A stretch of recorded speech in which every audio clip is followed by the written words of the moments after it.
ወጣቶች ለነጋችሁም ቢሆን ስሙ። አንተ ባል ሆይ አንዲት ዘማ ሴት መጣ ልተኛ ካንተ ጋር ብትል ይላል፣ ይሄ ሥጋ የኔ አይደለም የሚስቴ ነው በላት ይላል። ያንተ አይደለም ምን ነው የምትሰርቃት? ያንተ አይደለም ምን ነው የምታጭበረብራት? ያንተ አይደለም መልስላት። ስለ ኳስ አይልም፣ ስለ ፊልም አይልም፣ ስለ ፖለቲካ አይልም፣ ስለ ልጆች አይልም። ቅድሚያውን የምትወስደው ትንሽ አጠር ያለች ርዕስ መርጬ የእግዚአብሔርን ቃል አስታውቃለሁ። ቤት ያለች ቤተ ክርስቲያን፣ በቤት ያለች ቤተ ክርስቲያን የሐዋርያው የቅዱስ ጳውሎስ መልእክት ወደ ፊልሞና አንድ ምዕራፍ ብቻ ነው ያለው። ቁጥር 2 እስከ 3 በቤት ላለች ቤተ ክርስቲያን ሰላምታ አቀርብልኝ ይለዋል። በክርስቲያኖች ቤት ቤተ ክርስቲያን አለች። የክርስቲያኖች ቤተሰብ ትንሿ ቤተ ክርስቲያን ነች።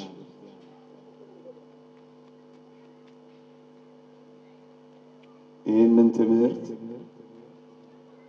ምናልባት ብዙዎቻችን አይመለከተንም እንዳንል እፈራለሁ። ምክንያቱም ሁላችንም ከቤተሰብ ነው የተገኘ ነው። እግዚአብሔር ቢፈቅድ ቤተሰብ ነው የምንመሰርተው። ስለዚህ ብንመሰርትም ባንመሰርትም በጥልቀት ሁላችንም እንደ ቤተ ክርስቲያን ልጅነት እንደ ማህበረሰብ ተሳታፊነት በዚህ ክፍለ ትምህርት አታውቁትም ብዬ ሳይሆን ጥቂት ማስታወሻዎችን ላሰማችሁ ፈልጌ ነው። በቤት ያለች ቤተ ክርስቲያን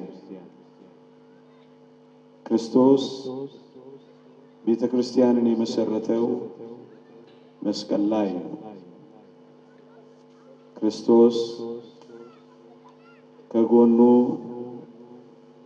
በፈለቀልን ውሃ ተጠምቀን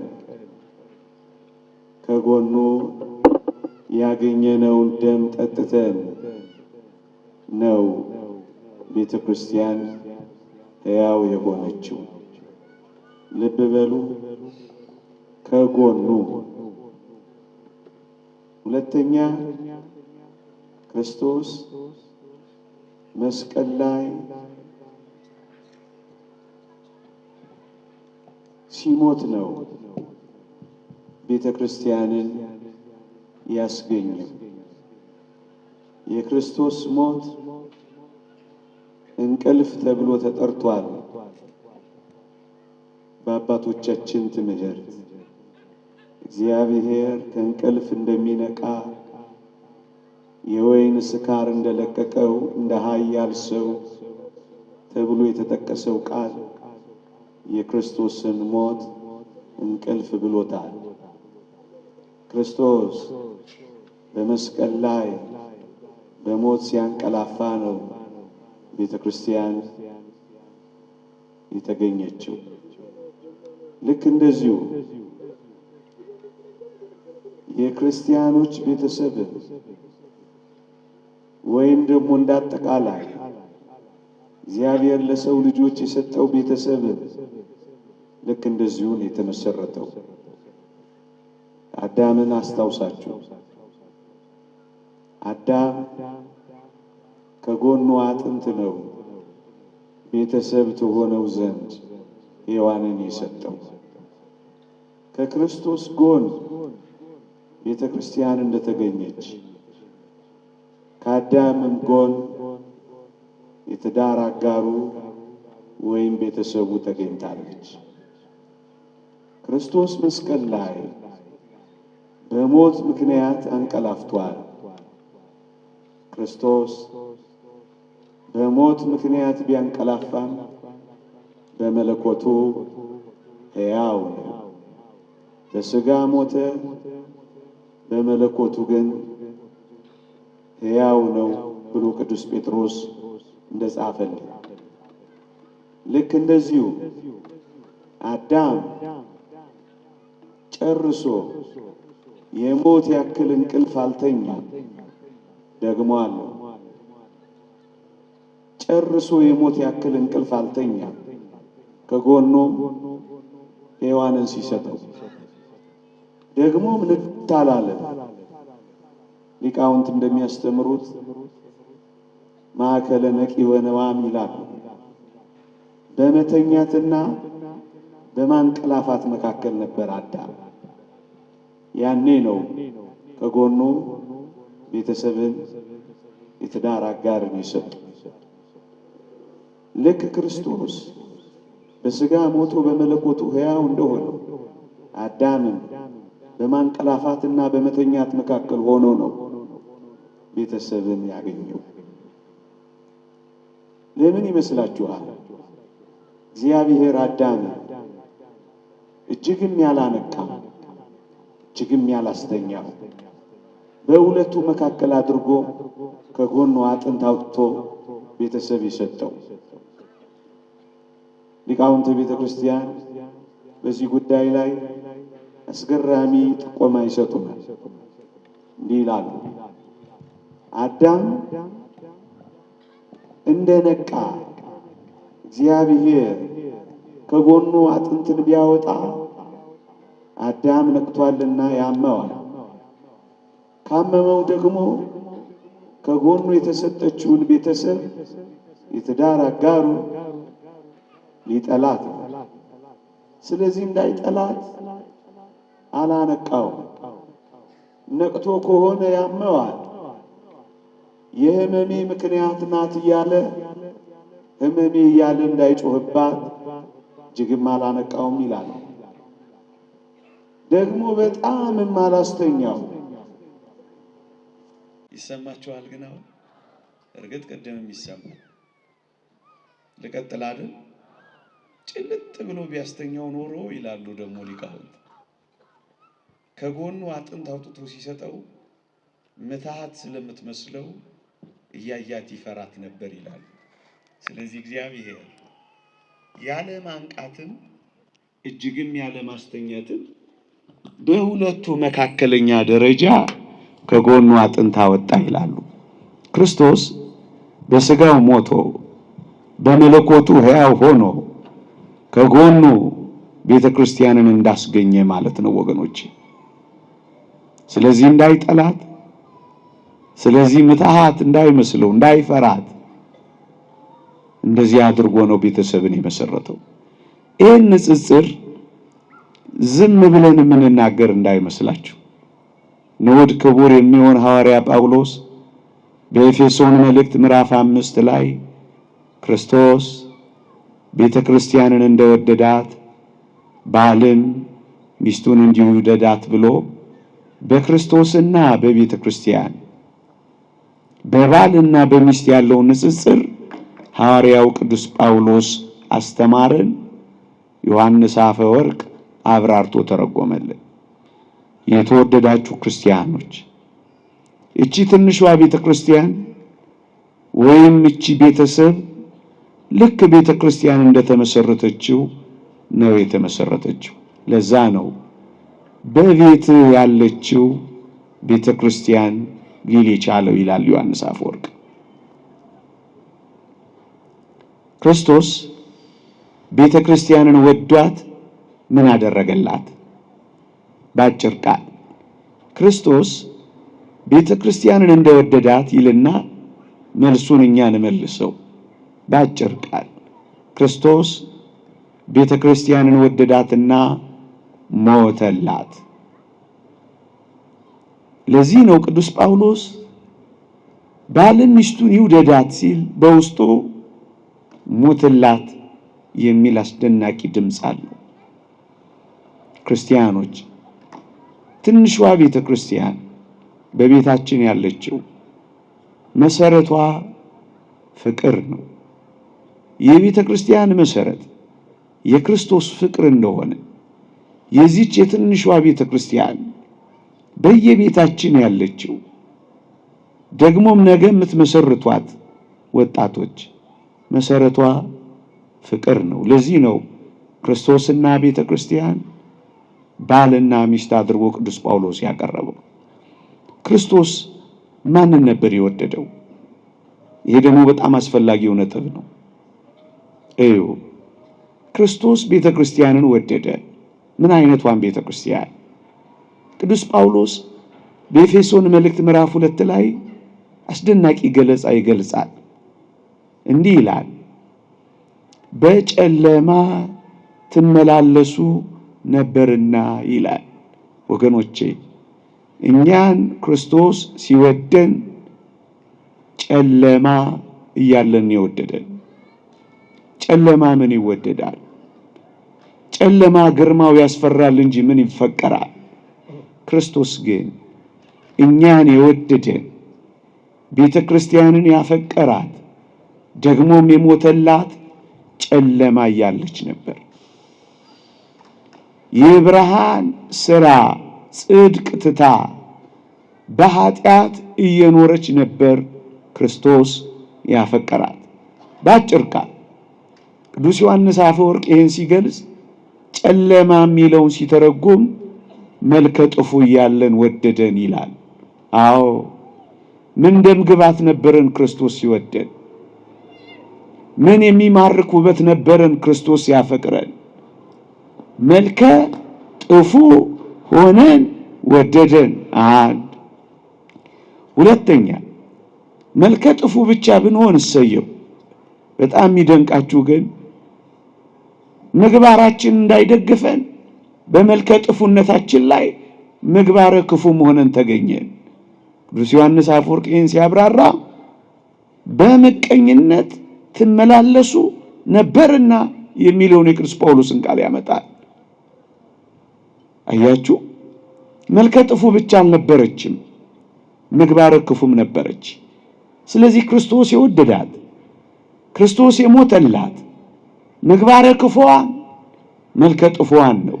ሁለት ሶስተኛውና በጣም የሚደንቀው ፊቷን የሰጠችውን ደግሞም ከኋላው የተከተለችውን አለቅህም ብላ የያዘችውን አይደለም ክርስቶስ የሞተላት።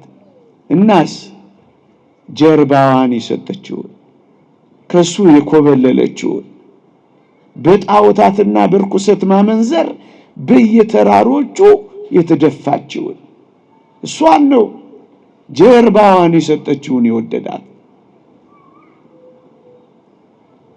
ነቢዩ ሆሴ ጋር ልውሰዳችሁ።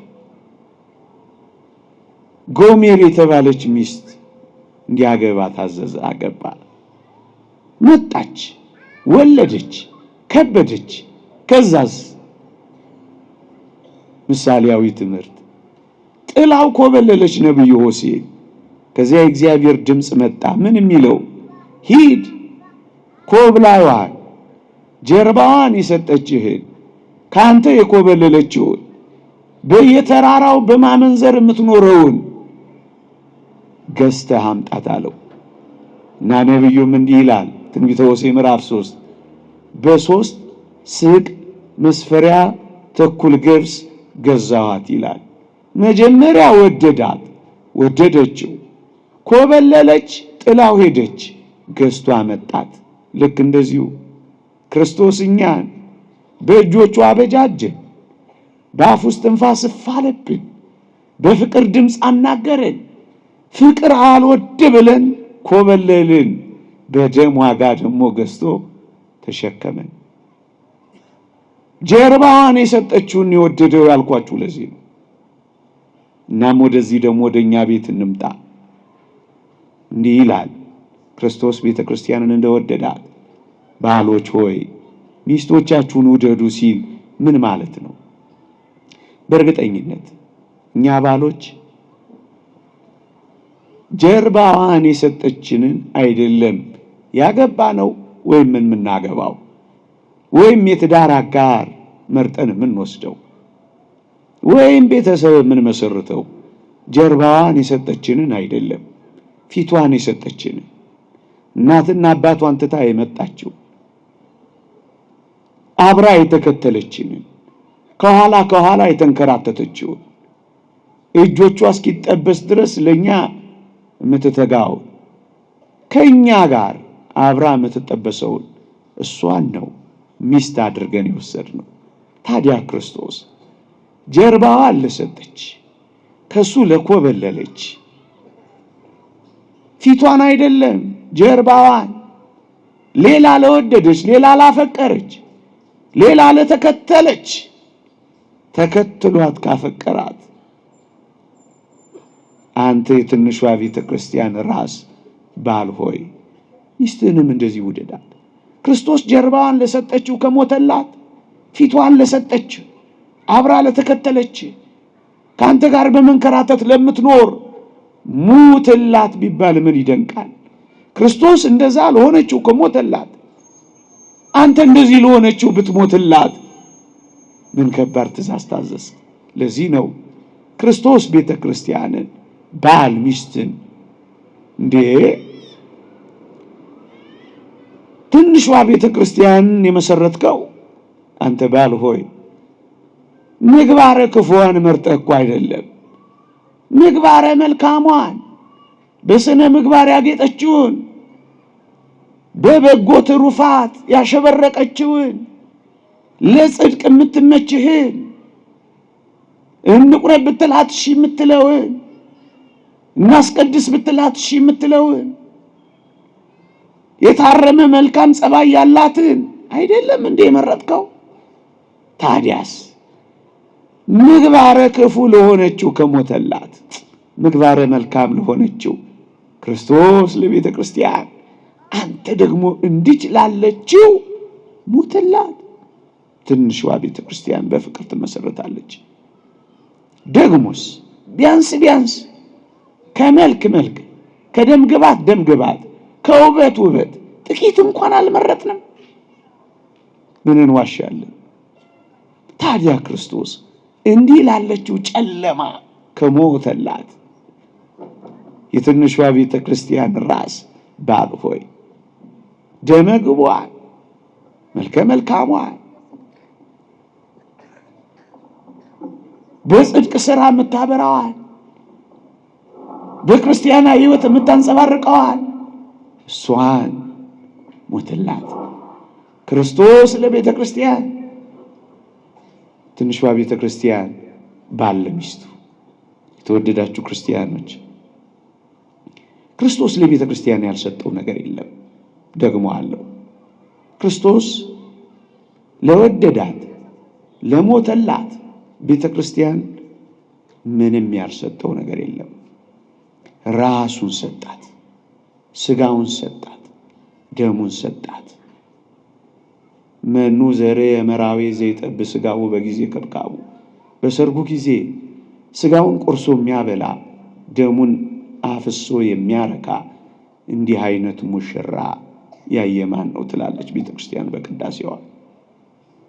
ራሱን ሰጣት። መጥወተ ርዕስ አንድ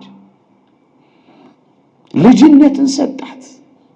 ላመኑት ሁሉ የእግዚአብሔር ልጆች የሆኑ ዘንድ ስልጣንን ሰጣት።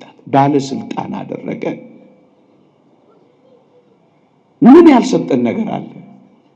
መንግስቱን ሰጠን እንዴ! ድል ለነሳው በዙፋኔ እንዲቀመጥ አደርገዋለሁ አለ። የዙፋኑ ተሳታፊ አደረገ። እጅግ የሚደንቅ ነው። ከመለኮት ባህሪ ተካፋይ ትሆኑ ዘንድ አለ። ምን ይደንቃል ወገኖቼ! ጎርጎርዮስ ዘኑሲስ እንደተናገረው ስንደርስበት ብቻ የምናውቀው ታላቅ ጸጋ ደግሞ አዘጋጅቶልናል። አሁን ቃላት የማይናገሩት፣ አሁን ቅኔ የማይበቃው፣ አሁን ስብከት የማይገልጠው፣ አሁን መዝሙር ማይችለው አሁን ባለ ቅኔ የማይጨርሰው ስንደርስበት ብቻ የምናውቀው ሕይወት ሰጠን። ጎርጎርዮስ ዘኑሲስ እንደተናገረው ታዲያ ክርስቶስ ለቤተ ክርስቲያን ይህንን ሁሉ ከሰጠ፣ ክርስቶስ ለቤተ ክርስቲያን እንዲህ ከሰጠ፣ የትንሿ ቤተ ክርስቲያን ራስ ባልም ሚስቱን ይውደዳት የተባለውን አንስቼ ነው። ሁሉን ነገር ስጣት ነው የሚለው፣ አትሰስትባት ነው የሚለው። ፍቅር አይሰስትም። ፍቅር እኔን ይድላኝ አይልም። ፍቅር ለራሱ አያስብም። ፍቅር ከራሱ ይወጣል። ፍቅር ወደ ሌሎች ይገሰግሳል። ፍቅር ስለሚቀበለው ግድ አይለውም። ፍቅር መስጠት ነው እና ሁሉን ነገር ይሰጣል። ክርስቶስ ለቤተ ክርስቲያን የነፈጋት፣ የደበቃት፣ የከለከላት ምንም ነገር እንደሌለ ትንሿ ቤተ ክርስቲያንም የምትሰጣት ናት። የተወደዳችሁ ክርስቲያኖች እንዲህ ተብሎ እኮ ተጽፏል። በትንሿ ቤተ ክርስቲያን ውስጥ ክርስቶስ ቤተ ክርስቲያንን ባል ሚስትን ባለው አንቀጽ ባልም ለሚስቱ የማይሰጣት ነገር እንደሌለ ተምረናል። እንዲህ ይላል እግዚአብሔር ቃል፣ ባል በገዛ ሥጋው ላይ ስልጣን የለውም፣ ስልጣን ለሚስት ነው እንጂ። ሚስት በገዛ ሥጋዋ ላይ ስልጣን የላትም፣ ስልጣን ለባል ነው እንጂ ይላል። ወገኖቼ እቺን ትንሿን ቤተ ክርስቲያን ስትመሰርት ስልጣንህንም ጭምር ነው የምታስረክበው። ወጄ ፈቅጄ ብለህ እኮ ነው የምትሰጠው። እንደሱ ነው የሚሰጠው። ፍቅር እንደሱ ነው። ተገዶ አይደለም፣ ወዶ ፈቅዶ መርጦ ነው የሚሰጠው ፍቅር። በገዛ ሥጋ ላይ እንኳን ስልጣን እንዳይኖርህ ትንሿን ቤተ ክርስቲያን መስርታል። ሥጋህን ከሰጠሃት ታዲያ ከሥጋህ ሌላ ምን ትደብቅባታለህ ወዳጄ? የሚበልጠውን ከሰጠሃት የሚያንሰውን ነገር ትነፍጋት። ክርስቶስ ለቤተ ክርስቲያን ሁሉን ነገር እንደሰጣት ሥጋህን እንኳን ሳይቀር እንዴት ይደንቃል! ያንተ አይደለማ በቃ። እቺን ትንሿን ቤተ ክርስቲያን ስትመሰርት ከሚስት ጋር ስትዋሃድ ያንተ መሆን ያበቃል። መጀመሪያ የክርስቶስ ነህ፣ ከዚያ ደግሞ የሚስት። በገዛ ሥጋ ላይ ስልጣን የለህም። ቀለምኒጦስ ሊቁ እንዲህ ይላል፣ አንተ ባል ሆይ አንዲት ዘማ ሴት መጣ ልተኛ ካንተ ጋር ብትል ይላል፣ ይሄ ሥጋ የኔ አይደለም የሚስቴ ነው በላት ይላል። ያንተ አይደለም፣ ምን ነው የምትሰርቃት? ያንተ አይደለም፣ ምን ነው የምታጭበረብራት? ያንተ አይደለም፣ መልስላት። ክርስቶስ ለቤተ ክርስቲያን እንደሰጣት የእግዚአብሔር ቃል እንዲህ ይላል። በጣም የሚደንቅ ቃል ደግሞ አለ። እንዴት ይደንቃል! ቅዱስ ጳውሎስ ያገባ ሚስቱን እንዴት ደስ እንደሚያሰኝ ስለ ሚስቱ ያስባል ይላል። ጊዜህን ብቻ እንዳይመስልህ ሐሳብህም ጭምር ለሚስት ይሆናል። ትንሿ ቤተ ክርስቲያን ሐሳቧ ክርስቶስ እንደሆነ ቤትህም ሐሳቧ ለሚስት ይሆናል። እግዚአብሔር ያሳይህ፣ ልዑል ያመልክትህ እንዴት እንዳትል ስለ ሚስቱ ያስባል ይላል። ስለ ኳስ አይልም፣ ስለ ፊልም አይልም፣ ስለ ፖለቲካ አይልም፣ ስለ ልጆች አይልም። ቅድሚያውን የምትወስደው ወጣቶች ለነጋችሁም ቢሆን ስሙ።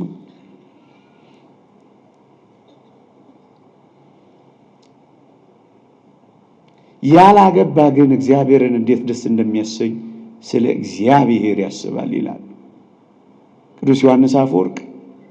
ሚስትህ ካንተ የምትፈልገው ጊዜህን ብቻ ነው። ጊዜህን የምትፈልገው ደግሞ በጣም ስለምትወድህ ነው ይላል።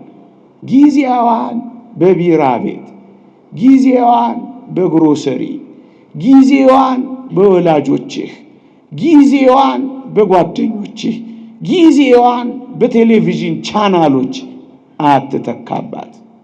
ስለምትወድህ ነው። የእናንተን አላውቅም። ሚስቶቻችን የሚፈልጉት ከኛ ጊዜያችንን ብቻ ነው። ስለሚወዱን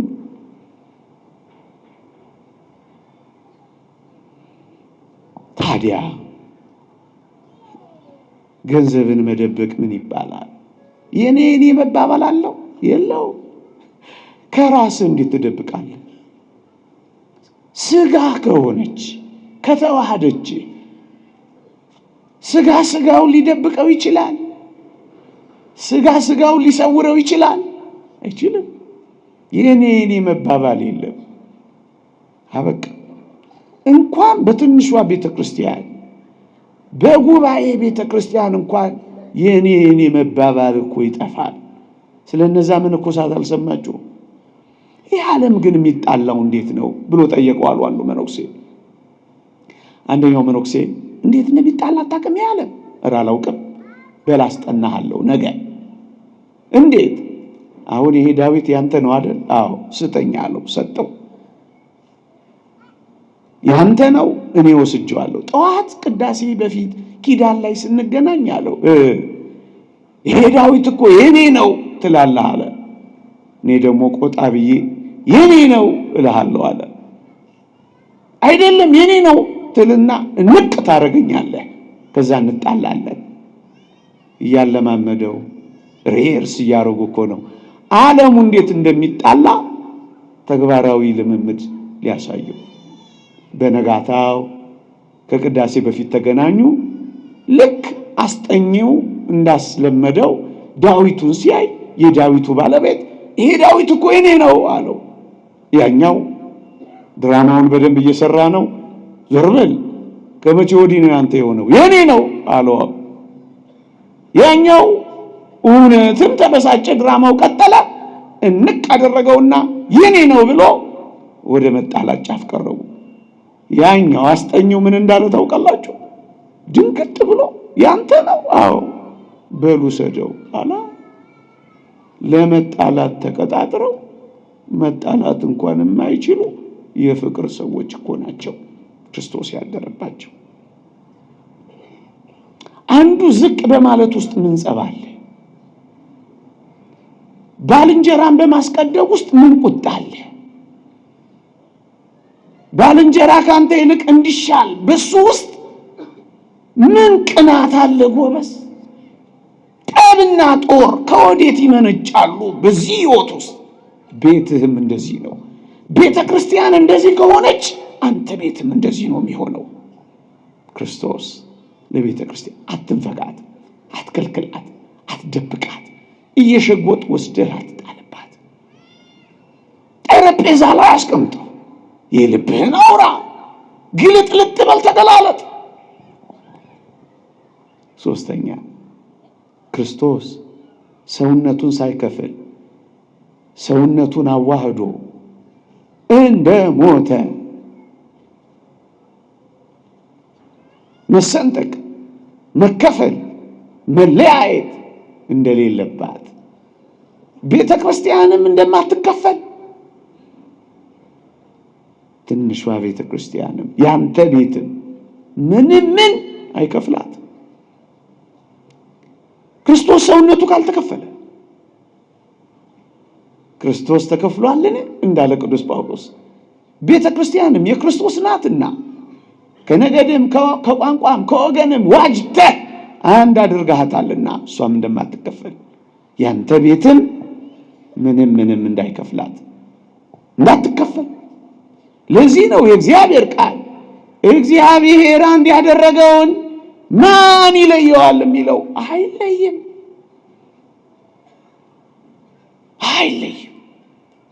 የተወደዳችሁ ክርስቲያኖች አንድ እግዚአብሔር አንድ አድርጎታል። ወገኖቼ እንኳን ሁለት ተጋቢዎች እንኳን ሙሽሮች እኛ ሁላችን አንድ አይደለን? ቤተ ክርስቲያን የምትባለው እቺ ህብረት እቺ ጉባኤ እኮ አንድ ነን። ቅዱስ ጳውሎስ እንዲህ ይላል፣ በጣም አስደናቂ ቃል ይናገራል። እኔ ቆሮንቶስ መልእክት ምዕራፍ 10 አንዱን እንጀራ ስለተካፈለን እኛ ብዙዎች ስንሆን አንድ ነን። አንድ ስጋውን የበላ ነው ደሙን የጠጣ ነው ክርስቶስ በእኛ ውስጥ ይኖራል። እንዴት ይደንቅ! እኔም በእርሱ እኖራለሁ እሱም በእኔ ይኖራል አላ። ከክርስቶስ የተነሳ አንድ መንጋ ከአንድ እረኛ ጋር እንኖራለን። መሰማሪያችን አንድ፣ በሩ አንድ፣ እኛም አንድ። ትንሿ ቤተ ክርስቲያንም እንደዚህ አንዲት ናት። ከምን የተነሳ ወዳጆቼ? አንድ የሚያደርገን አንድ አልጋ ላይ ስለተኛን አይደለም። አንድ አልጋ ላይ የተኙ ብዙ አልጋ ላይ የተበተኑ ልቦች እንዳሉ እንሰማለን፣ እናውቃለን። አንድ ጋቢ ስለለበስ፣ አንድ ድፎ ዳቦ ቀደን ፎቶ ስለተነሳ፣ አንድ መኪና ላይ ስለተጫነን፣ አንድ ናቸው ተብሎ ስለተጨበጨበልን አይደለም። ከምን የተነሳ? ከአንዱ መንፈስ የተነሳ። ታዲያ እግዚአብሔር አንድ ያደረገውን ማን ይለየዋል የሚለው ይሄ እኮ ነው። ማን ይለየዋል?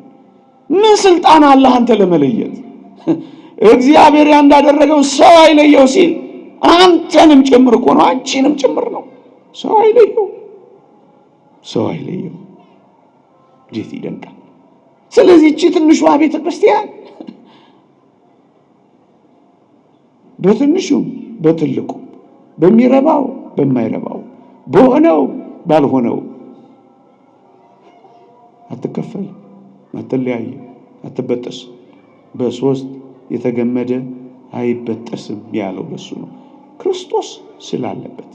የተወደዳችሁ ክርስቲያኖች እቺን ቤተሰብ የሚመሰርታት ቋንቋ አይደለም፣ እግዚአብሔር ብሔር አይደለም፣ ፍቅር ነው። ታዲያ ፍቅርን ማን ሊያሸንፋት ይችላል? ነገሬን ለመጠቅለል ሰዓት እንዳልፈጅ ሌላ ሰፊ ልዩ የእግዚአብሔር ቃል ደግሞ አለ። እኔ ጊዜው እንዳላባክን ለማስታወስ ያክል ነው። ክርስቶስ ቤተ ክርስቲያንን የወደዳት፣ ክርስቶስ ለቤተ ክርስቲያን የሞተላት በፍጹም በማይመች ሁኔታ ነበር። ምንድነው የማይመች ሁኔታ? መስቀል ምን ይመቻል? መስቀል ይመቻል። ሳዶር፣ አላዶር፣ ዳናት፣ አዴራ፣ ሮዳስ የተባሉ ችንካሮች ምን ይመቻል? ጅራፍ ምን ይመቻል? መራራ ሐሞት መጠጣት ምን ይመቻል? እርጥብ መስቀል መሸከም ምን ይመቻል? የሾህ አክሊል መድፋት ምን ይመቻል? በማይመቹ ሁኔታዎች ጭምር አፈቀራት። ፍቅር አይለወጥም። ፍቅር ሁኔታዎችና ቦታዎች አይቀይሩትም። ፍቅር ለዘወትር አይወድቅም ይላል ቅዱስ ጳውሎስ። እንደውም አስደናቂ ቃል ላንሳላችሁ። ሶሎሞን የተናገረው ብዙ ውሃ ፍቅርን ያጠፋት ዘንድ አይችልም። ረሃብ ነው፣ አይችልም። ምኑ ያድገን ፍቅሮ ለክርስቶስ? ረሃብ ነው፣ አይችልም። ስደት ነው፣ አይችልም። ሰይፍ ነው፣ አይችልም። ታዲያ አንተን ቤተ ክርስቲያን ረሃብ ይፈታታል? ስትራብ ትተዋለህ፣ ጥላ ትጠፋለህ፣ ልጆችህን ትበትናለህ፣ ስትከስር እነሱንም ታከስራቸዋለህ። ፍቅርን ያጠፋት ዘንድ ብዙ ውሃ አይችልም። የፍቅርን እሳት የሚንቀለቀለውን የሚያጠፋ ውሃ ምድር ላይ የለም፣ መከራም ቢሆን።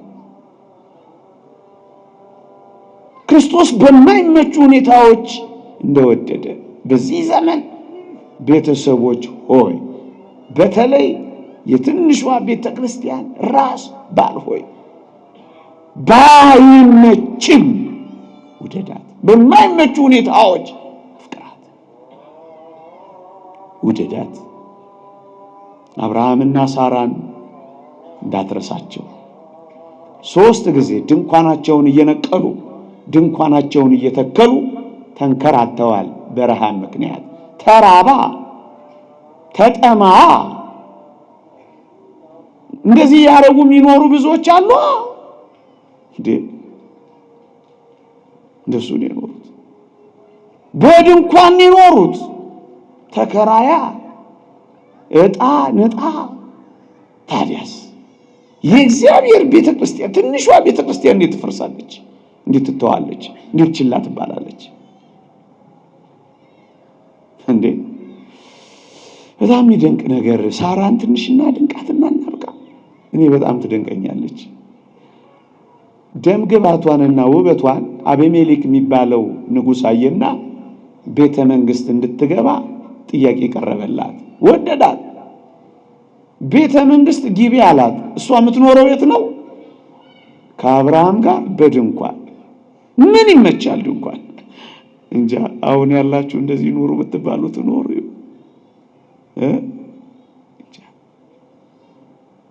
ቤተ መንግስት እንድትገባ የንጉሱ አገልጋዮች መጡና ሰበኳት። በዚህ ዘመን ቋንቋ እርትታሏት ነው የምትሉት። ሞቂ፣ ድመቂ፣ አጊጪ፣ ተኳይ እያሉ ሰበኳት። በዚህ ዘመን እንደሚሰብኳቸው አንዳንዶች። አቤት ጸጉርሽ ወርዶ ወርዶ ይጠቀለላል። እሱ ነገር ግን ድሮ ነው መሰለኝ። እኔ ድሮ ሰው ስለሆንኩ ነው። የዛሬውን የዚህ የቻቱንና የዋትሳፑን አላውቀውም፣ የፌስቡክን አላውቀውም። በድሮ እናንተ ተርጉሙልኝ እሺ። አይሰማችሁ? መጡና ሙቂ፣ ድመቂ፣ አጊጪ፣ ተኳይ፣ ቤተ መንግስት ግቢ እያሉ ሰበኳት። ምን ቅር ብላ ሄደች እንዳይመስላችሁ። አቤት ዛሬ ጃኩዚ ሲያዩ የሞቀ ትዳራቸውን የሚተዋሉ። ጃኩዚው እንደ ትዳር እንደ ሞቀው ቤት የሚሞቅ እንዳይመስልሽ። ምናልባት ይቅርታ፣ ሁሉም አይደለም፣ ሊያቃጥል ከቻለ አላውቅም። ብዙዎች ተውበው ገብተው ቤተ መንግስት አይነት ኑሮ ፍለጋ ማዲያት አውጥተው እንደወጡ ግን አውቃለሁ። ስቀው ገብተው እያለቀሱ እንደወጡ አውቃለሁ። አጋቡኝ ብለው ወጥተው ሽማግሌ እግር ስተደፍተው አፋቱኝ እንዳሉ ግን ሰማለን። አንዳንዶች ምንድነው ይሄ ፍርድ ቤቱ ሁሉ ፍቺ በወር 3000 ምንትስ ጆሮን ጠው የሚያደርግ? ስላልተማረን ይሆን? ከዚህ ውስጥ ምን ያህል ኦርቶዶክሳዊ ይኖር ይሆን? ረሃብ ነው፣ ስደት። ሳራዬ ኦፈር ቀረበላት፣ ግቢ ቤተ መንግስት ተባለች። ምን እንዳለች ልንገራችሁ። ገድለ ሳራን አንብቡት። በጣም አስደናቂ ቃል ትናገራለች። እንዲህ አለች። ሙቂ ባሏት ፈንታ ልብሷን ተረተረች፣ አጊጪ ባሏት ፈንታ አመድ ነሰነሰች፣ ተኳይ ባሏት ፈንታ አለቀሰች። ልቧ ያለው ጆጆ ሽማግሌ ታላቁ የእግዚአብሔር ሰው አብርሃም ጋርና ድንኳኗ ውስጥ ነው። ብትራብም የመረጠችው ፍቅር ነው። አበቃ። ድንኳኗ እንደዚህ ነው የምትኖረው። ረሃብ አያስበረግጋትም። ከዚህ ዘመን የበለጠ ረሃብና ጭንቀት በሚመጡት ዘመናት በክፋት እየባሰ ሊሄድ ይችላል። ይህ ዓለም አደራችሁ ትንሿን ቤተ ክርስቲያን ታፍርሷት። ይቆየን። የእግዚአብሔር ቸርነት፣ የእመቤታችን አማላጅነት፣ የቅዱሳን በረከት ረድኤት አይለየን። ሌሎች መርሃ ግብራት ስላሉ ይበቃል።